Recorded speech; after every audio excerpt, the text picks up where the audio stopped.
నమస్తే ఫ్రెండ్స్, నేను మీ Shravani Harsha. Welcome back to our channel. ఇవాళ మన కథ రిటైర్మెంట్. రచించిన వారు పవని నిర్మల ప్రభావతి గారు. కథని చివరి వరకు వినండి, నచ్చితే లైక్ చేయండి. ఈ కథ పైన మీ విలువైన స్పందనని కామెంట్ రూపంలో మాకు తెలియజేయండి. కొత్తవారు ఎవరైనా చూస్తున్నట్లయితే మన ఛానల్ని సబ్స్క్రైబ్ చేసుకోండి. కవలమ్మకి ఈరోజు చాలా సంతోషంగా ఉంది. సెక్రటేరియట్ నుండి బయటికి వచ్చి ఆ భవనాల కేసి ఓ మారు చూచింది. సుమారు 25 సంవత్సరాలు ఈ భవనాలలోని ఓ గదిలో తను వివిధ శాఖలలో ఉద్యోగం చేసింది. కొన్నింటిలో ప్రమోషన్లు, కొన్నింటిలో చివాట్లు పొందింది. ఓ ఆఫీసర్ తన సిన్సియర్ వర్క్ను మెచ్చుకుంటే మరో ఆఫీసర్ తన పనిలోని లోపాలనే అస్తమాను ఎత్తి చూపేవాడు.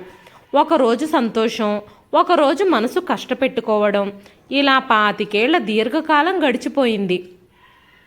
ఈరోజు తను రిటైర్ అయ్యింది. ఇక రేపటి నుంచి ఈ భవనాల వద్దకు రానవసరం లేదు. పెన్షన్ వస్తుంది, అరియర్స్ వస్తాయి. కవలమ్మ నిట్టూర్చింది. దీర్ఘకాలం పోరాటంలో పాల్గొన్న వీర జవాను పోరాటం ముగిసి ఇక విశ్రాంతిగా గడిపేందుకు సెలవులకు ఇంటికి వెళుతున్న అనుభూతి కలుగుతుందామెకు. నమస్కారం అండి కమలమ్మ గారు, ఏమిటలా నించున్నారు? 35 ఏళ్ల గుమస్తా సుందరం అడిగాడు. ఏం లేదు, ఈ రోజే నేను రిటైర్ అయ్యాను. ఆఫీస్ వాళ్ళందరి వద్ద సెలవు తీసుకుని వెళుతున్నాను. మా డిపార్ట్మెంట్ వాళ్ళంతా రేపు నాకు డిన్నర్ ఇస్తామని చెప్పారు. ఆఖరుసారిగా నేను 25 ఏళ్ళు ఉద్యోగం చేసిన ఈ భవనాల కేసు చూస్తున్నాను అంది నవ్వుతూ. అవునా, రిటైర్ అయ్యారన్న మాట. చాలా బాధండి. రేపటి నుంచి మీకు తోచదు. సర్లేండి, ఎలాగోలా అడ్జస్ట్ కావాలి కదా మనం. పోనీండి, ఏమైనా ప్రైవేట్ ఫారమ్స్, చిన్న చిన్న జాబ్స్ ఉంటాయి, ప్రయత్నించండి. ఆహా, మీ టాలెంట్ నాకు తెలియంది కాదు, కానీ ఏం చేస్తాం?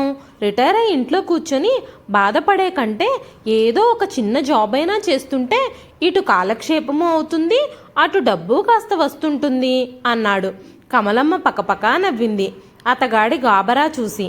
సుందరం తనకంటే వయసులో బాగా చిన్నవాడు.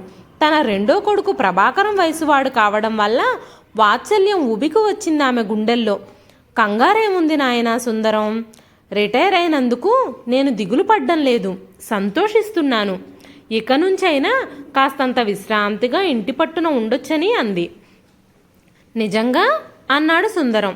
నిజంగానే సుందరం, ఇకనైనా స్థిమితంగా నేను కోరిన పుస్తకాలు చదువుకుంటాను, నాకిష్టమైన శాస్త్రీయ సంగీతం వింటాను. వస్తా సుందరం. ఆమె గబగబా బస్టాప్ వైపు నడిచింది. ఉల్లాసంగా బస్సు రాగానే ఎక్కింది. రోజులాగే ఆ రోజు తోసుకొని నించోవలసి వచ్చింది బస్సులో. 25 ఏళ్ళు ఇలాగే గడిచిపోయాయి. టెర్లిన్ షర్టులలో నుంచి వచ్చే మురికి, చెమట వాసన భరించింది. సిటీ బస్సుల్లో టెరికాట్, పాలిస్టర్ చీరల తాలూకు చెమట, సెంటు కలిపిన ఎలర్జీ కలిగించే వాసన భరించింది. ఎవరి తొందరలో వారు పక్కవారిని నెట్టివేస్తూ కలిగించే ఒత్తిడిని సహించింది. ఈరోజు వీటన్నింటికి ఆఖరు రోజు. ఇంటికొచ్చేసరికి రోజులానే కాబోలు సుశీల వేడినీళ్లు సిద్ధంగా ఉంచింది బాయిలర్లో. హాయిగా స్నానం చేసి సుశీల ఇచ్చిన వేడి వేడి కాఫీ తాగి రిలాక్సింగ్గా ఈజీ చైర్లో కూర్చుంది. హమ్మయ్య, ఉద్యోగం పీడ ఈ రోజుతో విరగడైందమ్మడు అంది కోడలితో. పీడ వదిలింది అత్తయ్య గారు, హాయిగా ఇంటి పట్టున ఉంటారిక మీరు. మీకెంతో హాయి అంది సుశీల ప్రెషర్ కుక్కర్లో బియ్యం, కూర, పప్పు వేసి గ్యాస్ స్టవ్ మీద పెడుతూ. ఆ మాటలెంతో సంతోషం కలిగించాయి కమలమ్మకు. పేపర్ చూస్తోందే కానీ దాని మీద దృష్టి లేదు. గతంలోకి వెళ్ళింది మనసు. సుమారు 25 సంవత్సరాల క్రితం సుధాకర్, ప్రభాకర్, అరుణ చిన్నపిల్లలుగా ఉన్న తరుణంలో కాళరాత్రి కమలమ్మ భర్త శేషాచలం గుండెపోటుతో మరణించాడు. తహసీల్దారుగా ఉద్యోగం చేస్తుండిన శేషాచలం ఒక గ్రామం తనిఖీకి వెళ్ళి అక్కడే మరణించిన శవాన్ని తీసుకొచ్చారింటికి. కమలమ్మ కళ్ళ ముందు చీకటి తెరలు కమ్ముకుపోయాయి. 8th స్టాండర్డ్ పాస్ అయిన తను ఇందాక ఇంటి పని, పిల్లల పని తప్ప మరో బయట ప్రపంచం తెలియని తను ఎలా బ్రతకాలి, ఈ బిడ్డల్ని ఎలా పెంచాలి అన్న సమస్య ఒక్కటే కొండలా నిలిచింది ఆమె కళ్ళ ముందు. పెద్దన్నయ్య, రెండో అన్నయ్య, వదినలిద్దరూ మేమున్నాం, నీకు పిల్లలకు ఏం దిగులు లేదులేవే కమలా అన్నారు ధైర్యం చెబుతూ. మూడో అన్నయ్య రామ్మూర్తి మాత్రం ఖండితంగా చెప్పాడు. దుఃఖాన్ని దిగమింగుకో కమలా. ఈరోజు మేమంతా ఉన్నామని చెప్పటమే గాని 10 ఏళ్ల తర్వాత పరిస్థితులు ఇలా ఉండవు. మా పిల్లలు, మా సంసారాలు, మా ఖర్చులు పెరిగే కొద్దీ నువ్వు పిల్లలు మాకు అదనపు బరువుగా మారి తీరుతారు. ఈలోగా నీకు బావగారి మరణంతో పాటు వచ్చిన డబ్బు 40,000 ఖర్చయిపోతుంది. నీవు దిగులు మర్చిపోతావు. మీ పిల్లలకి మా పిల్లలకి మధ్య ప్రతి విషయంలో, ప్రతి చిన్న ఖర్చులో తేడాలు, పోటీలు ప్రారంభమవుతాయి. నీ వదినలు నిన్నో పిశాచంలా, శనిదేవతలా భావిస్తారు. నీ మనస్థితి అలాగే తయారవుతుంది. వాళ్ళని సాధించడం, వేధించడం, నీవు కోల్పోయిన సంసారిక జీవితాన్ని వాళ్ళు అనుభవిస్తుంటే చూడలేనితనం, దానిని వాగ్రూపంలో పెట్టడం, ఇవే నీ ఉద్యోగాలు, కాలక్షేపాలు అవుతాయి. అంచేత ఈరోజు మేమున్నాం అని నీతో ఇచ్చకాలు పలికే ప్రతి ఒక్కరూ నీ భవిష్యత్తులో శత్రువులని భావించుకో. మేం ఎవ్వరం లేమనుకో. నీకున్నదల్లా నీ కాళ్ల మీద నువ్వు నిలబడగలగల శక్తి ఒక్కటే అండ. తాత్కాలికంగా నీకు నీ పిల్లలకు ఆశ్రయం ఇస్తాం. నేను, అన్నయ్యలు నీకు నీ పిల్లలకు నీ చదువులకయ్యే ఖర్చు కూడా భరిస్తాం వంతుల వారీగా. ఉద్యోగంలో చేరే వరకు చేయూతనిస్తాం. తర్వాత నీ బాధ్యత నువ్వే స్వయంగా తీసుకోవాలి అన్నాడు. ఆలోచించగా రామ్మూర్తి మాటలు కరెక్ట్ అనిపించాయి. బంధువుల్లో చాలామంది రామ్మూర్తిని విమర్శించారు. స్వార్థపూరితుడన్నారు, ప్రేమలేని తోబుట్టువు అన్నారు. ఆ తిట్లలో రామ్మూర్తి భార్య ఇందిరకు కూడా సగభాగం లభించింది. శేషాచలం ఆసరికే హైదరాబాదులో చవకలో వచ్చిందని ఇళ్ల స్థలం కొనుంచాడు. 38,000కు 6 గదులున్న ఇల్లు 3 నెలల్లో కట్టించాడు రామ్మూర్తి. మిగతా 5,000లో బావగారి కర్మకాండలకు చాలా తక్కువగా 1,000 మాత్రం ఖర్చు పెట్టి బంధువులందరి చేత మరోమారు పిసినిగొట్టు అని ముద్ర వేయించుకొని మిగతా 4,000 చెల్లెల పేరట బ్యాంకీలో వేశాడు. హైదరాబాదులోనే కమలను, పిల్లలను ఉంచి తాను విజయవాడ నుంచి నెలకొక్కసారి వచ్చి చూసి వెళ్ళడం, అవసరమైతే సాయం చేసేవాడు. 3 సంవత్సరాల్లో కమలమ్మ మెట్రిక్ పాస్ కావడము, టైప్ పరీక్షలు పాస్ కావడము పూర్తయింది. సెక్రటేరియట్లో ఉద్యోగము వచ్చింది. 500తో మొదలైన ఉద్యోగం నెలకు 1,000 రూపాయల వరకు పెరిగింది. 10 సంవత్సరాల్లో హైదరాబాద్ నగరం 3 పెరిగింది. బాడుగ ఇళ్లకు గిరాకీ హెచ్చింది. 3 గదుల వాటా తమ కోసం ఉంచుకొని మరో 3 గదులు నెలకు 300 రూపాయలకు అద్దెకిచ్చింది కమలమ్మ. సుధాకర్ పెద్దవాడు. ఎంఏ పాసై బిఏ బిఈడి పాసైన సుమతిని పెళ్లాడి లెక్చరర్గా అతగాడు, టీచర్గా ఆమె రాజమండ్రిలో స్థిరపడ్డారు. రెండోవాడు ప్రభాకర్. బీకాం పాసై బ్యాంకు టెస్టు పాసై హైదరాబాదులోనే బ్యాంకులో ఉద్యోగం చేస్తున్నాడు. బిఏ పాసైన అరుణకు ఎంఏ పాసై లెక్చరర్గా విజయవాడలో పనిచేస్తున్న రామకృష్ణతో వివాహమైంది. 3కి 2 పిల్లలు పుట్టడం, ఆపరేషన్స్ చేయించుకోవడం కూడా అయిపోయింది. ప్రభాకర్ భార్య సుశీల బిఎస్సి పాస్ అయింది. అత్తగారు ఉద్యోగం చేస్తుంది కాబట్టి ఆమె ఉద్యోగం ఆలోచనే పెట్టుకోలేదు. ఇంటి పట్టు నుండి పిల్లల్ని చూసుకుంటూ అందరికీ వేళకన్నీ అమరుస్తూ హాయిగా ఉంటోంది. మీ అబ్బాయి ఉద్యోగం చేస్తున్నారు కదా, మీకెందుకు ఈ శ్రమ? రాజీనామా ఇచ్చి ఇంటి పట్టునుండండి అత్తయ్య గారు అంది కోడలు ఎన్నో మార్లు. కమలమ్మ నవ్వేది. 10,000 వస్తున్న జీతం ఎందుకు కాదనుకోవాలి? అరుణ పెళ్ళి అప్పు తీరిపోయింది కదా, నా జీతంతోనే. నేను రిటైర్ అయ్యే నాటికి ఓ 50,000 ఉంటాయి నా వంటు. సుధాకరానికి, ప్రభాకరానికి ఇస్తే చెరో ఇల్లు కొరవ డబ్బు వేసి కట్టుకుంటారు. లేదా చెరో అమ్మాయి ఉందిగా, వాళ్ళ పెళ్ళిళ్లకు అక్కరకొస్తుందా డబ్బు ఫిక్స్డ్ డిపాజిట్లో వేస్తే అంది. సుశీల తలూపింది. తనకు సాహిత్యం చాలా ఇష్టం. ఎందరో రచయితలు, రచయిత్రులు రాసిన వివిధ భాషా పుస్తకాలు చదవాలనుండేది. కానీ టైం ఏది? రొటీన్ ఉద్యోగం ఒకటే పరుగు. 25 ఏళ్ళు ఎలా గడిచిందో. వంట పూర్తయింది అత్తయ్య, మీరు పిల్లలు భోజనానికి రండి అంది సుశీల. తుళ్ళిపడింది కమలమ్మ. గతం చెదిరింది. ఇక రోజూ విశ్రాంతే. ప్రభాకరం వచ్చాడా అమ్మడు అంది వాత్సల్యంగా. స్నేహితుడెవరికో వీడ్కోలివ్వాలట. రైల్వే స్టేషన్కి వెళ్ళారు. వచ్చేసరికి పొద్దుపోతుంది. మీరు రండి అంది. ఆమెకు అర్థమైంది. రోజూ అంతే. తల్లికి పిల్లలకి అన్నాలు పెట్టేయమంటాడు. తర్వాత వాళ్ళిద్దరూ ఏవో కబుర్లు చెప్పుకుంటూ భోజనం చేస్తారు. సిటీలో ఉద్యోగాలు చేసే చిన్న జంటలకి రాత్రి భోజనాల టైంలోనే కాస్తంత కబుర్లకు ఆస్కారం ఉంటుంది. ఆ తర్వాత సుశీల ఇల్లు సర్దుకొని పిల్లలకు హోంవర్క్ చేయిస్తోంది. పిల్లలతో తను ముందు రూమ్లో పడుకుంటే సుశీల, ప్రభాకరం లోపల గదిలో పడుకుంటారు. వాళ్ళ సరదాలకి కబుర్లకి ఎప్పుడూ తను అడ్డం వెళ్ళదు. అది వాళ్ళిద్దరికీ ఎంతో రిలీఫ్. భోజనం చేసి పిల్లలతో కబుర్లు చెబుతూ పడుకుంది. మంచి నిద్ర. తెల్లారి త్వరగా లేవాలన్న ధ్యాస లేని నిశ్చింత అయిన నిద్రపోయిందామె. 8 గంటలకు బద్ధకంగా నిద్రలేచింది. ప్రభాకరం అంటున్నాడు సుశీలతో, ఆవిడ లేచి ఇప్పుడేం చెయ్యాలి సుశీ? పడుకోని, పాపం 25 శ్రమ మర్చిపోని. గుండె నిండుగా ఆనందం వాత్సల్యం పొంగొచ్చాయి. సుశీల వంట పనిలో ఉంది. సాయం చెయ్యనా అంది. వద్దులేండి, మీరు స్నానం అది కానివ్వండి అంది నవ్వుతూ. వారం రోజులు కలలా గడిచిపోయాయి.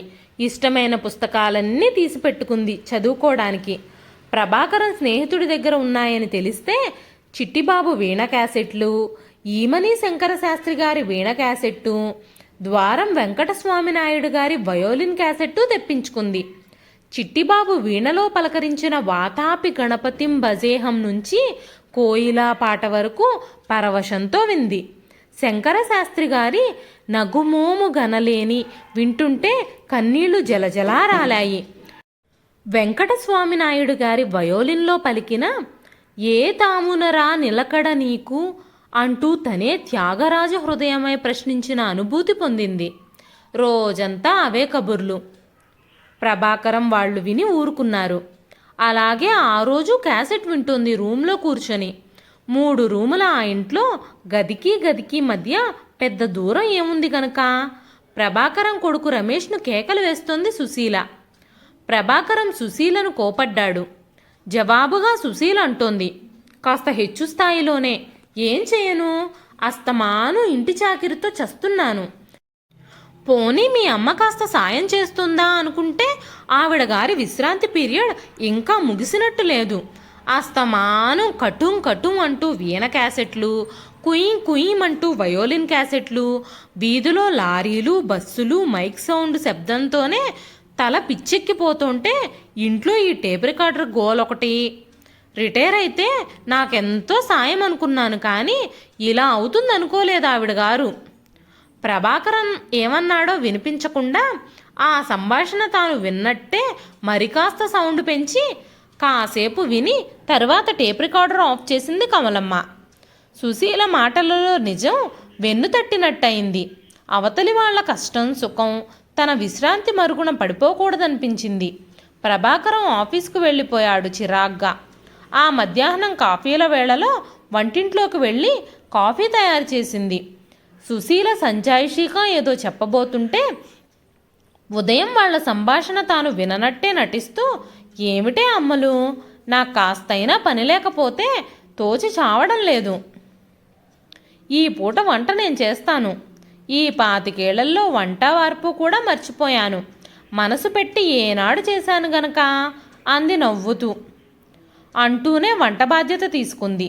సుశీల సంతోషించింది. ఒరే ప్రభాకరం, భక్త ప్రహ్లాద వచ్చిందట కదా సికింద్రాబాద్ థియేటర్లో, నేను పిల్లలు వెళ్ళొస్తాం. పిల్లలకి మన పురాణ గాథలు తెలిసినట్టు ఉంటుంది, నాకు కాస్తంత భక్తి ముక్తి వస్తాయి అంది మరో రోజు. తర్వాత సాధారణంగా పిల్లలు ఆమె ఏదైనా భక్తి సినిమాకు వెళ్ళడం, ప్రభాకరం సుశీల వాళ్లకు నచ్చిన హిందీ ఇంగ్లీష్ సినిమాలకు వెళ్ళడం అలవాటైంది. ఎప్పటినుంచో ఎంఏ చదవాలని కోరికగా ఉండేదత్తయ్యా నాకు. మీ అబ్బాయి ఎందుకులెమ్మంటూనే సరిపెట్టారిందాకా. మీరా ఉద్యోగం చేస్తుండేవారు, ఇప్పుడు మీకు ఖాళీ వచ్చింది.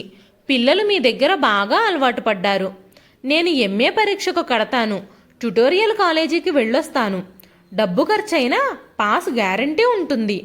పైగా ఉదయం మధ్యాహ్నం సాయంత్రం క్లాసులలో ఏ టైం మనకు వీలుగా ఉంటే ఆ టైంకి మనం వెళ్ళే ఏర్పాటు చేసుకోవచ్చు అంది సుశీల ఓ రోజు. ఇప్పుడెందుకమ్మా హైరానా అనబోయి సుశీల ఉత్సాహం చూసి అనలేకపోయింది. ఆ ఏడాదే సుశీల ఎంఏ పరీక్షలు రాసి పాస్ అయింది. రాజమండ్రి నుంచి సుధాకరం, సుమతి పిల్లలు వచ్చారు దసరా సెలవులకి. అమ్మా, ఇద్దరం ఉద్యోగాలు చేసుకుంటున్నామా? మా పిల్లలిద్దరి పనులు మా పనులు చేసుకునేసరికి సుమతికి ఆరోగ్యం దెబ్బతింటోంది. పోనీ ఉద్యోగం మాన్పిద్దామా అంటే ఈ రోజుల్లో డబ్బు విలువ ఎంతో నీకు తెలియంది కాదు. రఘు వచ్చే ఏడాది కాలేజీలో చేరాలి. రమ 8th క్లాస్ పాస్ అయి 9th వస్తోంది. మంచి ఇంగ్లీష్ హైదరాబాద్ స్కూళ్ళల్లో అయితే వస్తుంది. నువ్వెలాగూ ఖాళీగా ఉన్నావు. ప్రభాకరం పిల్లల్ని చక్కగా చూస్తున్నావు. నా పిల్లల్ని చూసుకోవే. ప్రభాకరం మీద ఆర్థిక భారం పడనివ్వనమ్మా. నెల నెల వాళ్ల ఖర్చులన్నింటికి భోజనంతో సహా డబ్బు పంపుతాను అన్నాడు సుధాకర్. ఆ మాటే అంది సుమతి. ఇల్లు చాలుతుందా అనబోయింది, ఏమనాలో తోచక. ఆ 3 గదులు బాడుక్కు ఇవ్వకుంటే సరి అన్నాడు ప్రభాకరం. సుశీల ఒప్పుకున్నప్పుడు తను కాదనడం సబబా? అలాగే అంది కమలమ్మ. వారం తర్వాత పిల్లలిద్దరూ టీసీలు తీసుకొచ్చి హైదరాబాదులో చేరారు. మరో నెల తిరిగేసరికి సుశీల ఓ జూనియర్ కాలేజీలో లెక్చరర్గా చేరింది. కమలమ్మకిప్పుడు క్షణం తీరడం లేదు. 4 పిల్లలకి 2 పెద్దలకి తెల్లారేసరికి టిఫిన్లు, కాఫీలు, వంట పూర్తి చేసి క్యారియర్లు సర్దుతోంది. మధ్యాహ్నం వేళ సిటీ బస్సులో వెళ్ళి ఇంటికి కావలసిన పప్పులు, కూరగాయలు, పండ్లు వగేరా తెస్తుంది. సాయంత్రం తిరిగి వంట పని. అందరికీ భోజనాలు పూర్తయ్యేసరికి రాత్రి 9 అవుతుంది. కొత్తగా టీవీ ఒకటి కొన్నాడు ప్రభాకరం. పిల్లలు, ప్రభాకరం, సుశీల టీవీ చూస్తూ కేరింతలు కొడుతుంటారు. ఒక్కోసారి సౌండ్ పూర్తిగా తగ్గించేసి బొమ్మల ముఖాభినయానికి కేరింతలు కొడుతుంటే ఒక్కోసారి సౌండ్ పూర్తిగా పెంచి ఏ మంత్రిగారి భయంకర గొంతుక తాలూకు ఉపన్యాసానికో విమర్శిస్తూ చిన్నపిల్లల్లా చప్పట్లు చరుస్తుంటారు. ఆదివారం పిల్లలు టీవీ వదిలి రారు. ఓ పట్టాన టిఫిన్లు, కాఫీలు, వంట, భోజనాలు తెమలవు. మొదట్లో పిల్లలంతా బామ్మ వెంట భక్తి సినిమాలకు వచ్చేవారు. ఇప్పుడు అలా కాదు. రఘు ఊహ తెలిసిన కుర్రాడు. వాడికి హిందీ, ఇంగ్లీష్, మలయాళీ ప్రేమ చిత్రాలు కావాలి. మిగతా పిల్లల్ని పురికొల్పుతాడు. నువ్వు రా బామ్మ అంటాడు. అవి పిల్లలు చూసే సినిమాలా? పిల్లలు అవన్నీ చూస్తుంటే నిస్సహాయంగా సాక్షిభూతురాలిలా తను వాళ్ల వెంట వెళ్ళడం ఎంత కర్మ. తర్వాత నేను రాన్లే బాబు అనడం మొదలుపెట్టింది. పిల్లలే వెళ్ళొస్తున్నారు. ఆ ఇల్లు చాలక అది బాడుక్కిచ్చేసి మరో పెద్ద ఇల్లు బాడుక్కు తీసుకున్నారు ప్రభాకరం, సుశీల. ఫ్రిడ్జ్ వచ్చింది. పెద్ద సైజ్ 2-in-1 వచ్చింది. ఫోమ్ బెడ్స్ వచ్చాయి. కమలమ్మకు మరింత పని బాధ్యత పెరిగింది. 2-in-1లో పిల్లలు హిందీ పాటలు, తెలుగు పాటలు పెద్ద సౌండ్తో పెడతారు. స్టీరియో సిస్టమ్ ఇల్లెగిరిపోయే శబ్దం. కమలమ్మ తగలా పగిలిపోతుంటుంది. ఆ మాటను 5-6 మార్లు ప్రభాకరానికి, సుశీలకు చెప్పి చూసింది. ఏం వెధవ పాటలే అవి, వింటుంటే ప్రాణం పోతుంది. పిల్లలు వినవలసిన పాటలేనా అవి? అదలా ఉంచు, అస్తమాను వింటే పిల్లలకైనా మంచిది కాదు. ప్రభాకరం నవ్వాడు. చుట్టూరా ఉన్న వాతావరణం అదమ్మా. మన ఇంట్లో విననివ్వకుంటే స్నేహితులలో వింటారు.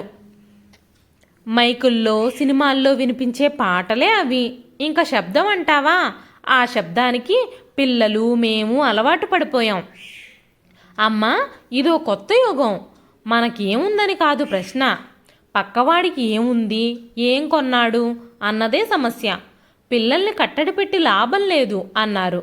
సిటీలలో ట్రాఫిక్ తప్పుకుంటూ రోడ్డు క్రాస్ చేసే చిన్న బిడ్డలను గమనించండి అత్తయ్య. ఎంత మెలకువ, ఎంత నేర్పుగా దాటతారో. ఈ యాంత్రిక యుగం వాళ్ళని చిన్నతనంలోనే మెదడు మెచ్యూర్ అయ్యేలా తీర్చిదిద్దింది. మీరు కంగారు పడకండి అంది సుశీల. ఈ కోడలే ఓనాడు తను కొద్ది సౌండ్తో శాస్త్రీయ సంగీతం వింటుంటే శబ్దం భరించలేనంది. మరో నెల గడిచిందో లేదో అరుణ భర్త రామకృష్ణ వచ్చారు పిల్లలిద్దరితో. వీడికెప్పుడు ఏదో నలతే అమ్మా, పోతపాలు రోగాలు, చస్తున్నాను చేసుకోలేక. వీడిని నీ దగ్గర ఉంచుకోవే. పిల్లాన్ని కాన్వెంట్లో చేర్పించాము, బాధలేదు. నేను బీఈడీలో చేరి పాసై ఉద్యోగం చేయదలుచుకున్నాను. వదినరిద్దరూ చేస్తున్నారు జాబ్. మేము టీవీ ఫ్రిడ్జు కొనుక్కోకపోతే ఏం విలువ అంది అరుణ. తను నిర్ఘాంతపోయింది. అల్లుడు రామకృష్ణకు కోపం వచ్చింది. మీ అమ్మకి ఇష్టం లేనట్టుగా ఉందరుణ మన వాణ్ణి దగ్గరుంచుకోవడం. అవునులే, కొడుకుల బిడ్డల మీద ప్రేమ, కూతురు బిడ్డల మీద ఎందుకుంటుంది అన్నాడు. ఇతగాడు నిజంగా ఎంఏ పాస్ అయ్యాడా? ఆ చదువు వీడిలో పెంచిన సంస్కారం, ఆలోచన ధోరణి ఇదా? మరోసారి నిర్ఘాంతపోయింది కమలమ్మ. మా అత్తగారు నా పిల్లల్ని లక్షణంగా ఉంచుకుంటుందే అమ్మా, కానీ రేపెప్పుడైనా మీ అమ్మ పెంచనంటే నేను కదూ పెంచాననే అవకాశం ఇవ్వకూడదనే గాని. అయినా నా పిల్లాడు నాకు బరువేం కాదు.